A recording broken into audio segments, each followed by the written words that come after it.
Hello guys, ఈరోజైతే మీ అందరి కోసం ఒక super tasty and spicy fried paneer biryani అయితే చేస్తున్నాను. వెజ్ లవర్స్కి, నాన్ వెజ్ లవర్స్కి టఫ్ కాంపిటీషన్ ఇచ్చే లెవెల్లో అయితే ఉంటుంది ఈ రెసిపీ. సో వీడియోని స్కిప్ చేయకుండా ఎండ్ వరకు చూడండి. ఎస్పెషల్లీ మీట్లో ఒక స్మాల్ సర్ప్రైజ్ అయితే ఉందన్నమాట. సో ముందుగా అయితే మనం ఇంగ్రీడియంట్స్ని రెడీ చేసుకుందాం. దానికోసం ముందు మనం పన్నీర్ని 200 గ్రామ్స్ ఫ్రెష్ పన్నీర్ తీసుకొని దాన్ని మీడియం క్యూబ్స్ కింద కట్ చేసుకొని దాన్ని మ్యారినేట్ చేసుకోవాలి. మ్యారినేషన్ కోసం అయితే కొంచెం కర్డ్, పసుపు, ఉప్పు, కారం, అలాగే కొంచెం గార్లిక్ పేస్ట్, జీరా పౌడర్, ధనియా పౌడర్, గరం మసాలా వేసి సోక్ చేసుకొని ఒక 10 to 20 మినిట్స్ మ్యారినేషన్కి ఫిష్లో అయితే పెట్టాలన్నమాట. ఇన్ ద మీన్ వెల్ మనం ఏం చేద్దామంటే బ్రౌన్ ఆనియన్స్ని రెడీ చేసుకుందాం. బ్రౌన్ ఆనియన్స్ కోసం ఒక కడాయి తీసుకొని అందులో ఆయిల్ వేడెక్కిన తర్వాత ముందుగా మనం స్లైస్ చేసుకున్న ఆనియన్స్ని అయితే వేసుకొని గోల్డెన్ బ్రౌన్ వచ్చేంత వరకు కూడా మనం ఫ్రై చేసుకోవాలి. చూస్తున్నారు కదా, ఈ విధంగా అయితే మనం బ్రౌన్ ఆనియన్స్ని రెడీ చేసుకొని ఒక ప్లేట్లోకి అయితే తీసుకోవాలి. ఇప్పుడు బిర్యానీ కోసం రెడీ చేసుకుందాం. సరే, సేమ్ ఒక ప్యాన్ తీసుకొని ఆ ప్యాన్లో మనం ముందుగా పెరుగు, కొత్తిమీర, పుదీనా, కొంచెం పచ్చిమిర్చి, గార్లిక్ పేస్ట్, పసుపు, ఉప్పు, కారం, జీరా పౌడర్, ధనియా పౌడర్, గరం మసాలా అన్నీ వేసుకొని లాస్ట్లో కొంచెం లెమన్ అయితే స్క్వీజ్ చేసుకొని వేసుకోవాలండి. సో ఇంకా ఇప్పుడు దీన్ని ముందుగా మనం వేయించి పెట్టుకున్న బ్రౌన్ ఆనియన్స్ కూడా యాడ్ చేసుకొని అన్నీ కూడా కలుపుకొని స్టవ్ వెలిగించి పొయ్యి మీద అయితే పెట్టాలి. ఇలా బ్రౌన్ ఆనియన్స్ అన్నీ మిక్స్ చేసాం కదండి. సో అరోమా అయితే సూపర్గా వస్తుంది. ఈ ఫ్లేవరే అనమాట మన బిర్యానీకి మెయిన్ ఇంగ్రీడియంట్. సో ఇంక ఇప్పుడు స్టవ్ వెలిగించి ప్యాన్ మీద కాసేపు అయితే మసాలాలన్నీ వేగేంత వరకు ఉంచాలి. ఈ లోపు మనం ఏం చేయాలంటే బాస్మతి రైస్ ఒక గ్లాస్ తీసుకొని దాన్ని మనం సోక్ చేసుకోవాలి ఒక 30 మినిట్స్.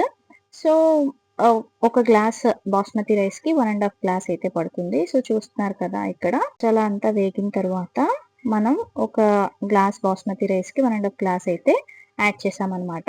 సో ఈ లోపు వాటర్ అనేది మరిగేంత వరకు ఉంచాలి. ఇలా మరిగిన తర్వాత ముందుగా మనం సోక్ చేసుకున్న బాస్మతి రైస్ని అయితే యాడ్ చేయాలి. ఈ లోపు మనం కుక్ అవుతూ ఉంటుంది, ఒకసారి స్టిర్ అయితే చేసుకోవాలి. బయటవే అండి, కుకింగ్ చేసే టైంలో IPL 2025 మ్యాచ్ చూస్తున్నారా? నేను రీసెంట్గా అయితే హైదరాబాద్ వర్సెస్ చెన్నై మ్యాచ్ అయితే చూశాను. మన హైదరాబాద్ హీరోస్ అయితే అభిషేక్ శర్మతో మాస్గా భలే ఆడాడు కదండి. ఎన్ని సిక్స్లు కొట్టాడు. బిర్యానీ లాగా మన టీం కూడా స్లోగా స్టార్ట్ అయ్యి వస్తుంది, కానీ ఎండింగ్లో మాత్రం ధమాకా చేస్తున్నారు. మీ ఫేవరెట్ టీం ఎవరో అనేది కింద కమెంట్ సెక్షన్లో కమెంట్ చేయండి. సో మీకు ఏ టీం అయితే నచ్చుతుంది, RCB, RR ఎవరా అనేది కూడా కింద కమెంట్ సెక్షన్లో తప్పకుండా కమెంట్ చేయండి. ఒకసారి ఈ బిర్యానీ ఎలా అయింది అనేది ఒకసారి స్టిచ్ చేసుకొని చూడాలి. ఇన్ ద మీన్ వైల్ మనం ఏం చేయాలంటే ముందుగా మనం మ్యారినేట్ చేసుకున్న పన్నీర్ని కూడా ఒక కడాయి పాన్ పెట్టుకొని అందులో కొంచెం గీ యాడ్ చేసుకొని రోస్ట్ చేసుకోవాలన్నమాట పన్నీర్ని. ఇలా గోల్డెన్ కలర్ బ్రౌనిష్ కింద వచ్చేంత వరకు కూడా మనం గీ రోస్ట్ చేసుకోవాలన్నమాట. అప్పుడే పన్నీర్ చాలా టేస్టీగా ఉంటుంది.